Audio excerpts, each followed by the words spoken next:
मैं हूं अंकित अवस्थी। तो देश झगड़ रहे हैं। कल शाम तक कंबोडिया की तरफ से अपडेट आने शुरू होते हैं। जानकारी ये तक निकल कर आती है कि थाईलैंड अपने F-16 से कंबोडिया पर निशाने लगा रहा है। अब F-16 जो फाइटर जेट है, जिसको कि अमेरिका के द्वारा इन्हें कभी बेचा गया होगा, अगर वो F-16 फाइटर जेट से इन्हें टारगेट करने निकला है, इसका मतलब थाईलैंड कंबोडिया से कुछ ज्यादा ही खफा होगा, क्योंकि F-16 का विक्रेता अमेरिका ही है। वर्ल्ड वाइड फिर यह खबर फैलना शुरू होती है। कंबोडिया रिटेलिएट करने निकल पड़ता है और लोगों की भागती हुई तस्वीरें बाहर आती हैं। लोग अपनी गाड़ियों से सवार होकर के दौड़ते हुए दिखाई देने लगते हैं। आज सुबह सुबह 2 थाई सोल्जर्स के भी घायल होने की खबर आने लगती है। न्यूज बनने लगती है, दुनिया के अंदर चलना शुरू होता है कि थाईलैंड के विदेश मंत्री, थाईलैंड के जो डिफेंस मिनिस्टर हैं, उन्होंने भी अपने सैनिकों के घायल होने की बात कर दी है। तस्वीरें आती हैं बॉर्डर पर होते हुए क्लैशेस की, कुछ इस तरह से बॉम्बार्डमेंट होते हुए कि स्कूलों की छुट्टी होती हुई दिखाई देती है, घरों पर मोर्टार शेल दागे जाते हैं। तस्वीरें बाहर आती हैं, लिखना होता है कि लोग मर रहे हैं, गिर रहे हैं, घायलों की तस्वीर आती है, तमाम चीजें हो रही हैं। तस्वीरों में सबसे ऊपर था कंबोडिया के सिविलियंस का अपनी बॉर्डर एरियाज को छोड़कर जाना। आप तस्वीरों में ये देख सकते हैं कैसे ये लोग अपने अपने जगहों को छोड़ करके जाते हुए आपको दिखाई पड़ रहे हैं। ये अपनी जगह को छोड़ते हुए और इस तरह से शरण लेकर सुरक्षा प्राप्त करते हुए दिखाई देते हैं। एक तस्वीर जो बहुत ज्यादा वायरल हुई, जिसमें डिफेंस मिनिस्टर जो कंबोडिया के हैं, वो किसी मीटिंग में थे और वहां पर उनको ये सूचनाएं मिल रही थी, तो वो फोन अटेंड करते हुए बीच मीटिंग में मीडिया के द्वारा कैप्चर किए जाते हैं। कुल मिलाकर के 7-8 दिसंबर की रात को कंबोडिया के ऊपर थाईलैंड का हमला हुआ। इस बात को देख करके थाईलैंड ने, मतलब कंबोडिया ने फिर से रिटेलिएट किया। थाईलैंड ने फिर एयर स्ट्राइक भी कर दी मंडे के दिन, और कुल मिलाकर के एक दूसरे पर आरोप प्रत्यारोप का दौर चलता रहा कि किसने किसके ऊपर पहले गोली चलाई। आप कहेंगे सर ये थोड़े दिन पहले भी हमने सुना था। बिल्कुल सही कह रहे हैं। हमने जुलाई में आपके सामने ये सेशन एक बार और साझा किया था, जब थाईलैंड और कंबोडिया झगड़ लिए थे, जब ये एक दूसरे के खिलाफ गोली चलाए थे। आज से लगभग 4 महीने पहले तब भी हमने यही बताया था कि ये लोग आपस में एक दूसरे से झगड़ा क्यों कर रहे हैं, और आज भी असल कारण वही है। मतलब जस के तस खड़े हैं। पिछले 4 महीने में क्या हुआ, तो आंसर है, इस बीच में ट्रंप की यात्रा होती है एशियन कंट्रीज में, और वहां पर जब वो आते हैं, आकर के इन दोनों देशों के बीच में मित्रता कराते हैं, खुद दुनिया से क्रेडिट लेते हैं। दोनों देश इन्हें नोबेल पीस पुरस्कार के लिए नामित करते हैं, खुद के ऊपर टैक्स में राहत लेते हैं। इन पिछले 4 महीनों में जो हुआ वो भी मैं बताऊंगा, लेकिन एक बार के लिए ये आपस में झगड़ते क्यों हैं, थोड़ा अब वो भी जान लेते हैं। देखिए, थाईलैंड और कंबोडिया के बीच में बॉर्डर के इश्यूज हैं। बॉर्डर इश्यूज में दोनों को डाउट यह है कि हमारे पास में कौन सा मंदिर है। लड़ाई असल में मंदिरों की चल रही है। मंदिर क्या है, अगर आप मैप को ध्यान से देखें तो आप पाएंगे कि ये ना, यदि इस मैप को आप ध्यान से ऑब्जर्व करें तो आप देखेंगे कि, एक मिनट, हाँ, यहां पर ये तामुएन थान मंदिर है जो कि थाईलैंड में है, और इधर की तरफ प्रिय विहार मंदिर है जो कंबोडिया में है। थाईलैंड थोड़ा पावरफुल देश है, पैसे वाला देश है, और उसका यह मानना है कि ये जो टेंपल, जो प्रिय विहार करके जो मैं आपको टेंपल बता रहा हूं, ये प्रिय विहार टेंपल कंबोडिया का नहीं है। प्रिय विहार टेंपल थाईलैंड का है। थाईलैंड इस टेंपल को लंबे समय से क्लेम करता आया है, लेकिन चूंकि वर्ल्ड हेरिटेज के अंदर अंतरराष्ट्रीय अदालतों ने इस प्रिय विहार टेंपल को कंबोडिया का ही माना है, तो जब जब कंबोडिया पर थाईलैंड को लगता है कि वो इससे ये मंदिर छीन सकता है, वो हमले करना शुरू कर देता है। वाइसे वर्सा, इधर की तरफ से कंबोडिया तामुएन थान जो टेंपल थाईलैंड का है, उसे वो क्लेम करता है कि ये भी हमारा ही है, जैसे हमारा प्रिय विहार टेंपल है। तो बॉर्डर पर 2 टेंपल्स हैं जिन्हें लेकर के मई से झड़पें होना शुरू हुई थी। मई की झड़पों को हमने तब भी कवर किया था, और आज तक वहीं से आज सारी कहानी चलती आ रही है। प्रिय विहार जो टेंपल है, अंतरराष्ट्रीय स्तर पर जब यह न्यायालयों में पहुंचा तो इस टेंपल को कंबोडिया का ही टेंपल कंसीडर किया गया। अब इसके पीछे की ऐतिहासिकता क्या है? ऐतिहासिकता है यहां पर हुए राज की।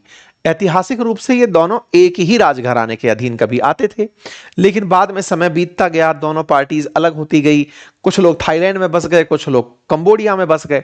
कंबोडिया के अंदर ये टेंपल रह गया। कंबोडिया में टेंपल रह गया। बाद में फ्रांसीसियों का शासन हुआ। फ्रांसीसियों ने थाईलैंड के साथ एक सीमा रेखा खींच दी। कंबोडिया पर थाईलैंड फ्रांसीसियों का शासन रहा। उस समय जो 850 किलोमीटर लंबी सीमा रेखा खींची, उसमें ये टेम्पल को फाइनली कंबोडिया को दे दिया गया। थाईलैंड वाले लोगों को तब ये बात पसंद नहीं आई, उन्होंने उस समय विरोध किया, लेकिन फ्रांस से डर गए। लेकिन बाद में जब फ्रांस यहां से चला गया तो इन्हें लगा कि अब वो इस टेम्पल को ले सकते हैं, इसीलिए ये लगातार पिछले लगभग 50-60 सालों से तो लगातार कंबोडिया के साथ झगड़े में बैठे हुए हैं। कुल मिलाकर एक टेम्पल को वापस पाने की और उसके क्षेत्र को कब्जे में लेने की सारी लड़ाई है।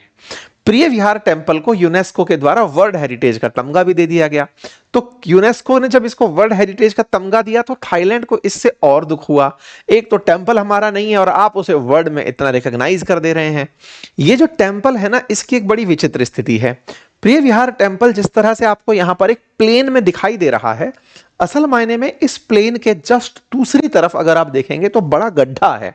मतलब ये जो दिख रहा है, इसके दूसरी तरफ वाला जो क्षेत्र है वो गहराई में है।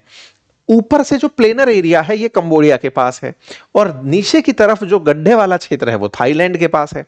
थाईलैंड वाले कहते हैं कि ये क्षेत्र हमारा होना चाहिए, कंबोडिया वाले कहते हैं कि टोपोग्राफी बताती है कि ये तो हमारा ही है। कुछ इस तरह से इन लोगों के बीच में टेम्पल को लेकर डिस्प्यूट है। ये प्रिय विहार टेम्पल का कैंपस है जिसमें थाईलैंड यहां पर अपना बॉर्डर मानता है और कंबोडिया बॉर्डर को थोड़ा दूसरी तरफ मानता है। कंबोडिया जो मानता है दुनिया भी वही मानता है। अब इस टेम्पल को इस तरह से देख सकते हैं, ये एक पहाड़ पर स्थित टेम्पल है। अगर आप इस टेम्पल को देखें तो ये आपको इस तरह से दिखाई देगा। आपको यहां जो ग्रीनरी दिखाई दे रही है ये सेम प्लेन पर नहीं है, ये गहराई के अंदर खाई में घुस करके ग्रीनरी है जो दूर से कैमरे में कैप्चर हुई है। प्लेनर वाली जो साइड है ये कंबोडियन साइड है, दूसरी तरफ थाईलैंड वाली साइड है। ठीक है, अब आप इसे ऐसे देख करके समझ सकते हैं, कंबोडिया और थाईलैंड में इस तरह की गहरी खाई बनी हुई है, लेकिन थाईलैंड इसको अपने कब्जे में लेना चाहता है कि नहीं, ये किला तो हमारा होना चाहिए। बिल्कुल वैसी वाली फीलिंग के साथ थाईलैंड इसको अपने पक्ष में लेना चाहता है। ठीक है साहब, अब ऐसी स्थिति में इन दोनों के बीच में झगड़ा पहले भी हो चुका है। जब पहले झगड़ा हुआ तो साहब ट्रंप ने इस जगह पर शांति प्रस्ताव रखा कि मैं इसकी शांति कराना चाहता हूं। ट्रंप ने जब ये दोनों झगड़ रहे थे तब इन्हें ऑफर दिया जो भारत पाकिस्तान के केस पे लागू हुआ था कि मैं तो ट्रेड की डील देता हूं, अगर चाहिए तो ले लो और उसके बाद में हम नेगोशिएट कर लेंगे। लेकिन हमें उनमें से मतलब नहीं है, हमें मतलब इस बात से है कि मिस्टर पीस प्रेसिडेंट की इज्जत का क्या होगा। ऐसा मैं क्यों कह रहा हूं? क्योंकि दुनिया में युद्ध को शांत कराने का बीड़ा उठा चुके मिस्टर डोनाल्ड ट्रंप इन दिनों बड़े ही अपसेट होंगे। अपसेट क्यों होंगे? क्योंकि हर जगह ये अपने आप को मजाक में दिए गए एक शब्द पीस प्रेसिडेंट से बहुत ज्यादा अफेक्शनेट हो गए थे। मतलब इन्हें लगने लगा था कि मैं वाकई में शांति कराने के लिए तो बना हूं, मैं पूरी दुनिया में युद्ध नहीं शांति लेकर आया हूं। फिर चाहे मैं इजराइल गाजा की बात करूं, चाहे मैं भारत पाकिस्तान की बात करूं, चाहे मैं ईरान इजराइल की बात करूं, अब इसी तरह से चाहे मैं कंबोडिया थाईलैंड की बात करूं। कंबोडिया थाईलैंड से याद आया कि ट्रंप जिन्हें शांति की जबरदस्ती की बीमारी लग गई थी कि मैंने शांति कराई है, नोबेल पीस पुरस्कार कमेटी ने तो इन्हें रिजेक्ट कर दिया था कि नहीं, तुम ऐसा कुछ नहीं करा पाए हो। लेकिन आज सही मायने में उन देशों में से एक ने भी रिजेक्ट कर दिया है जिसके लिए इन्होंने खुद से ही फीफा का पहली बार का शांति पुरस्कार दे लिया। मैं चर्चा कर रहा हूं मिस्टर पीस प्रेसिडेंट के द्वारा जिन 7 महीने में 7 वॉर को रुकवाने का जिक्र किया जाता है, उनमें से एक वॉर जो कंबोडिया थाईलैंड के बीच लड़ी जा रही थी, जिसके लिए ये कहते आ रहे थे कि मैंने 7 युद्ध रुकवा दिए हैं, उनमें से कंबोडिया थाईलैंड आज फिर लड़ लिए। यहां पर हेडलाइन देख सकते हैं कि लाइव कॉन्फ्लिक्ट अपडेट चल रहा है, एयर स्ट्राइक हो रही है कंबोडियन मिलिट्री के ऊपर, थाईलैंड के द्वारा कंबोडिया के ऊपर लगातार गोलियां बरसाई जा रही हैं, वहीं दूसरी तरफ कंबोडिया भी थाईलैंड से बदला ले रहा है। ये जो हेडलाइंस आप देख रहे हैं, आप में से कुछ लोग हो सकता है ये कहें कि सर आप 2 देश लड़ रहे हैं, उनसे मतलब नहीं है आपको, इनसे मतलब है कि इन्हें क्या असर पड़ा। देखिए, हमको सबसे मतलब है, हम सब कवर करेंगे, लेकिन केवल ये बताने का प्रयास करेंगे कि ये व्यक्ति केवल और केवल माहौल बनाने के लिए ही काम करते हैं। माहौल के अलावा ग्राउंड रियलिटी इतनी की बेकार है कि कोई भी देश इनकी बात मानने को तैयार नहीं है। चाहे रशिया यूक्रेन हो, फिर चाहे अब आपको थाईलैंड कंबोडिया दिख जाएं, भारत पाकिस्तान भी बिल्कुल उतने ही हॉस्टाइल हुए बैठे हैं। कुल मिलाकर ये आत्ममुग्ध जरूर हैं। खैर, अब इन्हें छोड़ते हैं, आगे बढ़ते हैं। चर्चा यह है कि थाईलैंड और कंबोडिया के बीच में फिर से हिंसा भड़क गई है और सोमवार सुबह थाईलैंड ने कंबोडिया के कई ठिकानों पर एयर स्ट्राइक की, जिनमें से कुछ सैन्य ठिकाने भी शामिल थे। एक बार मैं मैप से बता दूं कि हम कहां की बात कर रहे हैं, तो हम बात कर रहे हैं आसियान कंट्रीज में से 2 देश, थाईलैंड और कंबोडिया की। अगर आप भारत के दक्षिण पूर्व की तरफ अगर चलते हैं तो ये देश दिखाई देते हैं, यहां पर थाईलैंड और उसके ऊपर ही आपको कंबोडिया नजर आता है। कंबोडिया और थाईलैंड जब आप दोनों को नजर से देखते हैं, इन दोनों देशों में तकरार चल रही है और ये थाईलैंड, कंबोडिया, लाओस के बीच में यहां पर एक ट्रायंगल बनता है जो कि इस समय चर्चा का विषय बना हुआ है, जिसकी हम आपके साथ में आज के सेशन में जिक्र कर रहे हैं। मैं मार्क करके मैप पर भी आपको कुछ जगहों को बताता चलूंगा ताकि आप उन्हें अच्छे से देखते चलें। चलिए अब मैं और थोड़ा मैप को आगे लेकर चलता हूं तो आपको ये थाईलैंड और कंबोडिया का मैप दिखाई देगा। थाईलैंड, कंबोडिया और तीसरा देश है लाओस, जो आपस में एक दूसरे के साथ बॉर्डर साझा करके कनेक्टेड हैं। सुर्खियां बनना शुरू होती हैं यहां पर कि Cambodian defence ministry spokesperson, Thai troops opened fire Cambodian forces. यहां पर न्यूज आती है लोगों के ट्विटर हैंडल के थ्रू कल दोपहर से कि कंबोडियन डिफेंस फोर्सेस के स्पोक पर्सन ने कहा है कि थाईलैंड की फोर्सेस ने हम पर गोलीबारी शुरू कर दी है। मतलब पैसे के मामले में यूएस कमाकर दे रहा है इन दोनों देशों को, फिर भी ये देश इनकी बात नहीं मान रहे हैं।